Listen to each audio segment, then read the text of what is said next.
ಬೇರೆ ಕಂಟ್ರಿಲೆಲ್ಲ ಹುಲಿ ಸಿಂಹನ ಸಾಕೊಂಡು ಈ ರೀತಿ ಹಿಡ್ಕೊಂಡು ಓಡಾಡ್ತಿರ್ತಾರೆ. ನಾವು ಕರ್ನಾಟಕದಲ್ಲಿ ನಾವು ಟೈಗರ್ ತರ ಸಾಕಿದೀವಿ. ಹಲೋ ಫ್ರೆಂಡ್ಸ್, ನಾನು ನಿಮ್ಮ ಬೆಳ್ಳಿ ಹುಡುಗ ಮಾತಾಡ್ತಾ ಇರೋದು. ಏನಪ್ಪಾ ಇವತ್ತು ಅಂದ್ರೆ, ಇವತ್ತು ಎಳ್ಗಾ ಕುರಿ ಬಗ್ಗೆ ನಿಮ್ಗೆ ತೋರ್ಸಕ್ ಬಂದಿದ್ದೀನಿ. ಇದೇ ಶೆಡ್ ಅಲ್ಲಿ ನಾನು ಆಲ್ರೆಡಿ 4 ತಿಂಗಳ ಹಿಂದೆ ಒಂದು ವಿಡಿಯೋ ಮಾಡಿದ್ದೆ. ಅವಾಗ ಮರಿ ತುಂಬಾ ಚಿಕ್ಕದಾಗಿದ್ದು, ವೆಯ್ಟ್ ಕೂಡ ತುಂಬಾ ಕಮ್ಮಿ ಇತ್ತು. ನೋಡಿ 4 ತಿಂಗಳಲ್ಲಿ ಎಷ್ಟು ಗ್ರೋತ್ ಆಗಿ ಬೆಳೆದಿದ್ದಾವೆ ಮತ್ತು ಎಷ್ಟು ತೂಕ ಬರ್ತಾ ಇದಾವೆ ಅನ್ನೋದ್ರ ಬಗ್ಗೆ ತೋರಿಸ್ಕೊಡ್ತೀನಿ.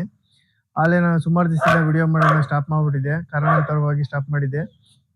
ಯಾರ್ಯಾರು ನಮ್ಮ ಚಾನಲ್ ಇನ್ನೂ ಸಬ್ಸ್ಕ್ರೈಬ್ ಮಾಡ್ಕೊಂಡಿದ್ದಾರೆ ದಯವಿಟ್ಟು ಸಬ್ಸ್ಕ್ರೈಬ್ ಮಾಡ್ಕೊಳ್ಳಿ. ಯಾಕೆಂದ್ರೆ ಈಗ ಬಕ್ರೀದ್ ಹತ್ರ ಬರ್ತಾ ಇದೆ. ಬಕ್ರೀದ್ ಸ್ಪೆಷಲ್ಗೋಸ್ಕರ ಸಾಕಿರ್ತಕ್ಕಂತಹ ಎಳ್ಗಾ ಕುರಿಗಳು ಇವು ಟಗರುಗಳು. ಇವಕ್ಕೆ ಕಸಿ ಕೂಡ ಮಾಡಿರಲ್ಲ. ಕಸಿ ಮಾಡಿದ್ರೆ ಏನಪ್ಪಾ ಅಂದ್ರೆ ಬಕ್ರೀದ್ಗೆ ಕಸಿ ಮಾಡಿರೋವು ತಗೊಳಲ್ಲ, ಅಷ್ಟಾಗಿ ಯಾರು ಲೈಕ್ ಮಾಡಲ್ಲ. ಕಸಿ ಹಂಗೆ ಬೀಜದಲ್ಲಿರೋನೆ ಸೊ ಎಲ್ಲಾರು ಪರ್ಚೇಸ್ ಮಾಡ್ತಾರೆ. ನೋಡಿ, ಬೀಜದಲ್ಲಿ ಇದ್ರು ಕೂಡ ಕುರಿ ಟಗರುಗಳು ಎಷ್ಟು ದಷ್ಟಪುಷ್ಟವಾಗಿ ಬಂದಿದೆ ಅಂತ ನೋಡ್ಬೋದು. ಬನ್ನಿ, ಯಾವ ತರ ಕಿರಣ್ ಅವ್ರನ್ನ ಮಾತಾಡಿಸಿ ಕುರಿಗಳ ಬಗ್ಗೆ ಯಾವ ತರ ಸಾಕಿದ್ದಾರೆ, 4 ತಿಂಗಳಲ್ಲಿ ಇಷ್ಟು ಬೇಗ ಬೆಳವಣಿಗೆ ಆಗಿದೆ ಅಂದ್ರೆ ಅದರಿಂದ ಏನ್ ಕಾರಣ, ಏನ್ ತಿಂಡಿ ಕೊಡ್ತಾ ಇದ್ದಾರೆ, ಮತ್ತೆ ವ್ಯಾಪಾರ ಅಲ್ಲಿ ಸ್ಟಾರ್ಟ್ ಮಾಡಿದಾರಾ, ಬಕ್ರೀದ್ ಪರ್ಪಸ್ ಕೊಡೋದಕ್ಕೆ ಅಲ್ಲಿ ಸ್ಟಾರ್ಟ್ ಮಾಡಿದಾರಾ ಇಲ್ವಾ ಅನ್ನೋದ್ರ ಬಗ್ಗೆ ಎಲ್ಲ ಡೀಟೇಲ್ಸ್ ಫುಲ್ ತಿಳಿಸ್ಕೊಡ್ತೀನಿ.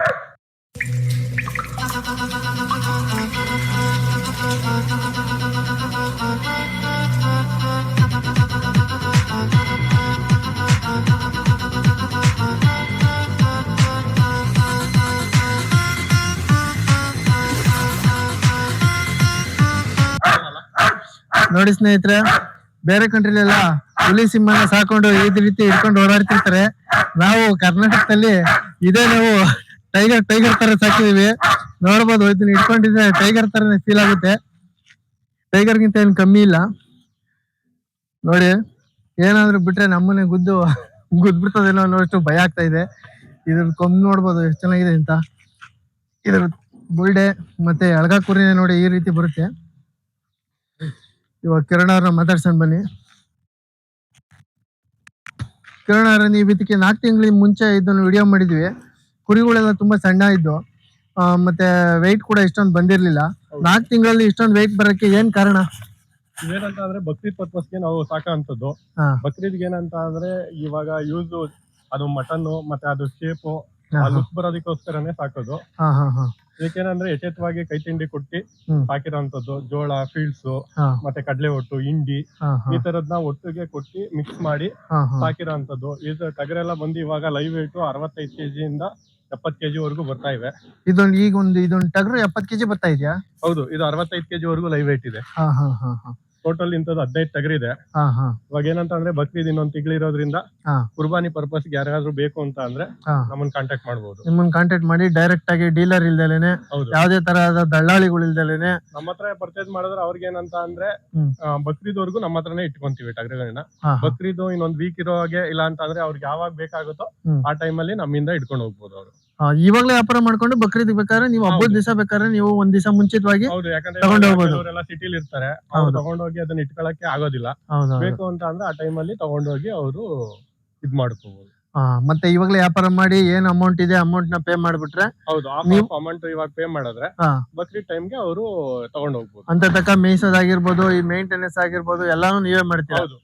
ಮತ್ತೆ ಏನಾದ್ರು ಈಗ ಇವಾಗಲೇ ದುಡ್ಡು ಕೊಟ್ಟಿರ್ತಾರೆ, ಅವ್ರಿಗೆ ಏನಪ್ಪಾ ಭಯ ಅಂದ್ರೆ, ಈಗ ನಾವು ವ್ಯಾಪಾರ ಮಾಡೋದ್ಮೇಲೆ ಕುರಿಗಳನ್ನ ಚೆನ್ನಾಗಿ ಸಾಕ್ತಾರೋ ಸಾಕಲ್ವೋ? ಇಲ್ಲ, ಬಕ್ರೀದ್ವರೆಗೂ ನಾವು ಇವಾಗ ಏನ್ ಮೇಂಟೆನೆನ್ಸ್ ಮಾಡ್ತಾ ಇರ್ತೀವಲ್ಲ ಅದೇ ಮೇಂಟೆನೆನ್ಸ್ ಮಾಡೇ ಮಾಡ್ತೀವಿ ಅದನ್ನ. ಹೌದಾ? ಹೌದು.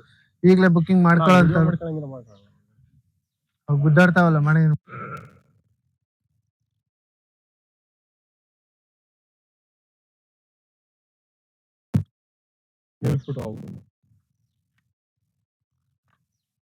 ಈಗ ನೀವ್ ಹೇಳ್ತಾ ಇರೋದು ಏನಂದ್ರೆ, ಈಗ ಅಕಸ್ಮಾತ್ ಏನಾದ್ರು ಅವಾಗಿನ ರೈಟ್ ಎಲ್ಲ ತುಂಬಾ ಜಾಸ್ತಿ ಇರುತ್ತೆ, ಈಗಲೇ ತಗೊಂಡ್ರೆ ಏನಾದ್ರು ರೈಟ್ ಏನಾದ್ರು ಕಮ್ಮಿ ಆಗುತ್ತಾ ಅಥವಾ ಏನಂತ? ಅಂದ್ರೆ ಇದು ಬಕ್ರೀದ್ ಪರ್ಪಸ್ ಇರೋದ್ರಿಂದ ಒಂದ್ ಸ್ವಲ್ಪ ರೈಟ್ ನಿಮ್ಗೆ ಜಾಸ್ತಿನೇ ಇರ್ತವೆ. ಏನಂತ ಅಂದ್ರೆ ನೀವು ಬಕ್ರೀದ್ಗೆ ಅಂತ ಅಂದ್ರೆ ಅದು ಮಟನ್ ಗಿಂತ ಅದು ಕ್ರೇಜ್ ಇರುತ್ತೆ. ಕ್ರೇಜ್ಗೋಸ್ಕರ ಅಂತದೇ ಸಾಕೋದು. ಶೋಕಿ ಅನ್ನೋದಕ್ಕಿಂತ ಅದು ಕ್ರೇಜ್. ಆ ಕ್ರೇಜ್ಗೋಸ್ಕರನೇ ಕೆಲವರು ಪರ್ಚೇಸ್ ಮಾಡೋರು ಇರ್ತಾರೆ. ಅದರಿಂದ ಸರಿ ಸರಿ ಸರಿ. ಮತ್ತೆ ಇನ್ನು ಎಷ್ಟು ಇನ್ನು 1 ತಿಂಗಳಿದೆ ಅಲ್ವರ? ಹೌದು, ಇನ್ನು 1 ತಿಂಗಳಿದೆ. 1 ತಿಂಗಳಿದೆ. ಮತ್ತೆ ಇದು ಕುರಿ ಬಗ್ಗೆ ಹೇಳೋದಾದ್ರೆ, ಅಲ್ಲೆಲ್ಲ ಅಲ್ಲಿ ಎಷ್ಟಲ್ಲ ಆಗಿದೆ? ಎರಡಲ್ಲ ಎರಡಲ್ಲಿ ಇದೆ ಇವಾಗ. ಎಲ್ಲ ಎರಡೆರಡಲ್ಲಿ ಇದೆ. ಟೋಟಲ್ 15 ಪೀಸ್ ಇದೆ ಇದು. ಹಾ ಹಾ ಟೋಟಲ್ ಎಲ್ಲ ಎರಡಲ್ಲೇ ಇದೆ. ತಿಂಗಳಿಂದ ಅದನ್ನ ಸಾಂಕಣೆ ಮಾಡಿರೋದು. ಬಾಗಲಕೋಟೆಯಿಂದ ಡೈರೆಕ್ಟ್ ಆಗಿ ತಂದು ಇಲ್ಲಿವರೆಗೂ. ಹಾ ಹಾ ಹಾ. ಮತ್ತೆ ಇದೊಂದು ಕಸಿ ಮಾಡೇಬಾರ್ದು ಅಂತಾರೆ, ಕಸಿ ಮಾಡಿದೀರಾ ಅಥವಾ ಹಾಗೆ ಇದೆಯಾ? ಕಸಿ ಮಾಡಿಲ್ಲ, ಯಾವ್ದು ಕಸಿ ಮಾಡಿಲ್ಲ. ಯಾಕಂದ್ರೆ ಬಕ್ರೀದ್ ಪರ್ಪಸ್ಗೆ ಕೆಲವರು ಕಸಿ ಮಾಡಿದ್ರು ಯೂಸ್ ಮಾಡೋದಿಲ್ಲ, ಅದರಿಂದ ಇದನ್ನ ಯಾವ್ದು ಕಸಿ ಮಾಡಿರೋದಿಲ್ಲ.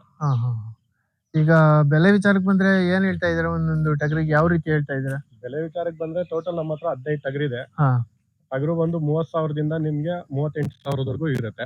30,000ದಿಂದ ಯಾವ್ದು ಸೆಲೆಕ್ಟ್ ಮಾಡ್ತಿರಲ್ಲ, ಸೆಲೆಕ್ಷನ್ ಮರಿಗಳ ಮೇಲೆ ನಿಮ್ಗೆ ಪ್ರೈಸ್ ಹೋಗುತ್ತೆ. ಸೆಲೆಕ್ಷನ್ ಮೇಲೆ ಡಿಪೆಂಡ್ ಆಗುತ್ತೆ. ಸೆಲೆಕ್ಷನ್ ಯಾವ್ದು ಲುಕ್ ಮತ್ತೆ ಆ ಮರಿಗಳು ಯಾರು ಇದನ್ ಮಾಡ್ತಾರಲ್ಲ ಅದು ಎಲ್ಲ ಒಂದೇ ವೆಯ್ಟ್ ಇರೋದ್ರಿಲ್ಲ, ಆ ವೆಯ್ಟ್ ತಕ್ಕನಾಗೆ ರೈಟ್ ಇರುತ್ತೆ. ರೈಟ್ ಮತ್ತೆ ಅದು ಯಾವ ತರ ಲುಕ್ ಇರುತ್ತಲ್ಲ ಅದ್ರ ಬೇಸ್ ಮೇಲೆ ರೈಟ್ ಡಿಸೈಡ್ ಆಗುತ್ತೆ. ಇವಾಗ ಯಾರಾದ್ರೂ ಬಂದು ನಾವು 1 ತಿಂಗಳು ಸಾಕಿ ಆಮೇಲೆ ನಾವು ಬಕ್ರೀದ್ ಮಾಡ್ಕೋತೀವಿ ಅನ್ನೋರ್ಗೆ ಏನಾದ್ರು ಕೊಡೋದಾದ್ರೆ ನಿಮ್ಮ ಕುರಿನ ನಾವ್ ಇವಾಗಲೇ ತಗೊಂಡೋಗ್ತೀವಿ ಅಂತ ಹೇಳ್ತಾರೆ, ಅವ್ರಿಗೆ ಯಾವ ರೀತಿ ಮೇವೆಲ್ಲ, ಯಾವ ರೀತಿ ಅವರು ಬೆಂಗಳೂರ ಮೇವೆಲ್ಲ ಸಿಕ್ಕೋದಿಲ್ಲ, ಮೇವೆಲ್ಲ ಕೊಟ್ಟು ಕುರಿ ಎಲ್ಲ ನಿಮ್ಗೆ ಕೊಡೋಂಥದ್ದು ಏನಾದ್ರು ಇದೆಯಾ? ಮೇವು ಏನೋ ನಾವು ಸಪ್ಲೈ ಮಾಡೋದಿಲ್ಲ. ಬೇಕು ಅಂತ ಅಂದ್ರೆ ಕುರಿ ಅವ್ರು ತಗೊಂಡೋಗಿ ಅಲ್ಲಿ ಮೇಂಟೈನ್ ಮಾಡ್ತಾರೆ ಅಂತ ಅಂದ್ರೆ ನಾವೇನಿಲ್ಲ, ನ್ಯಾಚುರಲ್ ಫೀಲ್ಡ್ಸ್ ಅಲ್ಲೇ ಸಾಕಿದೀವಿ. ಜೋಳ ಫೀಲ್ಡ್ಸ್, ಹಿಂಡಿ ಈ ತರದ್ರಲ್ಲೇನೆ, ಬೇರೆ ಯಾವ್ದೋ ಮೆಡಿಸಿನ್ ಆತರ ಏನಿರೋದಿಲ್ಲ. ಇದಕ್ಕೆಲ್ಲ ಮೆಡಿಸಿನ್ ಅವಶ್ಯಕತೆ ಏನಿಲ್ಲ, ಮೆಡಿಸಿನ್ ಏನಿರೋದಿಲ್ಲ. ಯಾರೇ ತಗೊಂಡಿದ್ರು ಇವಾಗ್ಲೂ ಕೂಡ ಅವ್ರ ಮನೆ ಫುಡ್ ಅಲ್ಲಿ, ಇವಾಗ ಏನೋ ಅವ್ರ ಮನೆ ಫುಡ್ ಅಲ್ಲಿ ಫುಡ್ ಅಂತೂ ಯಶಸ್ವಿಯಾಗಿ ಕೊಡ್ಬೇಕಾಗತ್ತೆ. ಕೊಟ್ಟಾಗ ನ್ಯಾಚುರಲ್ ಆಗಿ ಡೆವಲಪ್ಮೆಂಟ್ ಆಗ್ತವೆ ಟಗರುಗಳು. ಏನೇನ್ ಫುಡ್ ಕೊಡ್ತೀರಾ ಸರ್ ಇದಕ್ಕೆ? ಇವಾಗ ಸದ್ಯಕ್ಕೆ ಫೀಲ್ಡ್ಸ್, ಜೋಳ, ಹಿಂಡಿ. ಹುಲ್ಲಿನ ವಿಚಾರಕ್ಕೆ ಬಂದ್ರೆ ಇವ್ರಿಗೂ ಉಳ್ಳಿ ಒಟ್ಟು ಮತ್ತೆ ರಾಗಿ ಹುಲ್ ಬಿಟ್ರೆ ಇನ್ನೇನು ಕೊಡ್ತಾ ಇಲ್ಲ. ಹಸಿ ಮೇವು ಏನು ಕೊಡಲ್ಲ? ಹಸಿ ಮೇವು 1 ಟೈಮ್ ಕೊಡ್ತೀವಿ, ಅದನ್ನ ಜಾಸ್ತಿ ಕೊಡೋದಿಲ್ಲ. ಯಾಕಂದ್ರೆ ಒಣಮೇವಲ್ಲೇ ಸಾಕಿರೋಂಥದ್ದು, ಒಣಮೇವನ್ನ ಯಥೇಚ್ಛವಾಗಿ ಕೊಡ್ತೀವಿ. ಒಣಮೇವು ಅಂದ್ರೆ ರಾಗಿ ಕಡ್ಡಿ ಹಾಕೊಂಡೇನೆ ಅವರು ಬೇಕಾದ್ರೆ ಉಳ್ಳಿ ಒಟ್ಟು. ಹೌದು, ಈಗಲೇ ತಗೊಂಡೋದ್ರು ಬೇಕಾದ್ರೆ ರಾಗಿ ಕಡ್ಡಿ ಹಾಕೊಂಡವ್ರು ಸಾಕಬಹುದು. ರಾಗಿ ಕಡ್ಡಿಲೇ ಮೇಂಟೈನ್ ಮಾಡ್ಬೋದು. ಈ ರಾಗಿ ಹುಲ್ಲೆಲ್ಲ ಇಲ್ಲೇ ಲೋಕಲ್ ಸಿಗುತ್ತೆ. ಹೌದು, ಹೊರಗೆ ಇಷ್ಟು ಅಂತ ದುಡ್ಡು ಕೊಟ್ಟು ತಗೊಂಡೋಗ್ಬೋದು. ಹೌದು, ರಾಗಿ ಹುಲ್ಲಲ್ಲಿ ಮೇಂಟೈನ್ ಮಾಡ್ಬೋದು. ಒಂದ್ವರೆ ಎಷ್ಟು ದಿವಸ ತಿನ್ನು ಸರ್ ಒಂದು ಕುರಿ ಟಗರು? ಅಂದ್ರೆ ಈ ಟೋಟಲ್ ಆಗಿ ಒಂದೂವರೆ ಒಂದು ದಿನದಲ್ಲಿ ತಿಂತಾ ಇದೆ 15 ಟಗರು. ಇವಾಗ ಏನಂತ ಅಂದ್ರೆ ಯಥೇಚ್ಛವಾಗಿ ಮೇವುಗಳು ಜಾಸ್ತಿ ಕೊಡೋದ್ರಿಂದ ಆತರ ಮೇವುಗಳು ಏನು ಜಾಸ್ತಿ ಇದ್ ಮಾಡೋದಿಲ್ಲ. ಮತ್ತೆ ಬೆಂಗಳೂರಲ್ಲಿ ಅಕಸ್ಮಾತ್ ಯಾರಾದ್ರೂ ಈಗಲೇ ತಗೊಂಡೋಗಿ ನಾವು ಸಾಕಿ ಇನ್ನೂ 1 ತಿಂಗಳು ಬಿಟ್ಕೊಂಡು ನಾವು ಸಾಕಿ ಇದನ್ನೇ ಕುಯ್ತೀವಿ ಅನ್ನೋರು ಮತ್ತೆ ಅವರೇ ಸಾಕೋಬಹುದು, ಇದನ್ನ ತಗೊಂಡೋಗಿ ಒಣ ಮೇವು ಹಾಕೊಂಡೇ ಸಾಕೋಬಹುದು. ಏನಂದ್ರೆ ಇದೇ ತರ ಮೈ ಕಟ್ಟೆಲ್ಲ ಇರುತ್ತೆ, ಮೈಯೆಲ್ಲ ಕರ್ಗೋದಿಲ್ಲ ಅಂತ. ಏನಂದ್ರೆ ಒಬ್ಬೊಬ್ರು ಮೈಂಡ್ ಸೆಟ್ ಹೇಗಿರುತ್ತೆ ಅಂದ್ರೆ ಅವರು ಮತ್ತೆ ಅದಕ್ಕೆ ಔಷಧಿ ಎಲ್ಲ ಸಾಕಿರ್ತಾರೆ, ಮತ್ತೆ ತಿಂಡಿ ಎಲ್ಲ ಕೊಟ್ಟಿರ್ತಾರೆ, ನಮ್ ಕೈಗೆ ಬಂದ್ರೆ ಸಣ್ಣ ಆಗ್ಬಿಡ್ತೈತೆ ಅಂತ ಹೇಳಿ. ತಿಂಡಿ ಒಂದು ಕೊಡ್ತೀವಿ, ಮೆಡಿಸಿನ್ ಅಂತ ಯಾವ್ದು ಇರೋದಿಲ್ಲ. ತಿಂಡಿ ಒಂದು ರೆಗ್ಯುಲರ್ ಆಗಿ ಕೊಡ್ತಾ ಇರ್ತೀವಿ. ಇದ್ ಬಿಟ್ರೆ ಮೆಡಿಸಿನ್ ಏನು ನಾವು ಯೂಸ್ ಮಾಡೋದಿಲ್ಲ. ಮತ್ತೆ ಇದು ನಿಮ್ ಕಾಂಟ್ಯಾಕ್ಟ್ ಮಾಡ್ಬೇಕು ಅಂದ್ರೆ ಅಡ್ರೆಸ್ ಹೇಳಿ. ನಿಮ್ ಅಡ್ರೆಸ್ ಇದು ಬಂದು ಅರೇವನಹಳ್ಳಿ, ನಿರ್ಮಲಾ ತಾಲೂಕು, ಮತ್ತೆ ತ್ಯಾಮಗೊಂಡ್ ಹೋಬಳಿ ಬರುತ್ತೆ. ನಿಮ್ಗೆ ಹೈವೇ ಇಂದ 3 ಕಿಲೋಮೀಟರ್ ಒಳಗಡೆ ಇರುತ್ತೆ ಅಷ್ಟೇ. ಕುಲ್ಲನಹಳ್ಳಿ ಹತ್ರ ಬಂದ್ರೆ ಹಳ್ಳಿಯಿಂದ ಬಂದ್ರೆ ಒಂದೇ ಹೈವೇ, ಲೆಫ್ಟ್ ಅಲ್ಲಿ ಬಂದ್ರೆ ಒಳಗಡೆ ಅರೇವನಹಳ್ಳಿ ಅಂತ ಹೇಳ್ಬಿಟ್ಟು. ನಂಬರ್ ಹೇಳಿ ಹಾಗೆ. ನಮ್ ಕಾಂಟ್ಯಾಕ್ಟ್ ನಂಬರ್ ಬಂದು 9901417861. ಮತ್ತೆ ಇನ್ನೊಂದು ನಂಬರ್ ಅಂತ ಅಂದ್ರೆ 8197972567.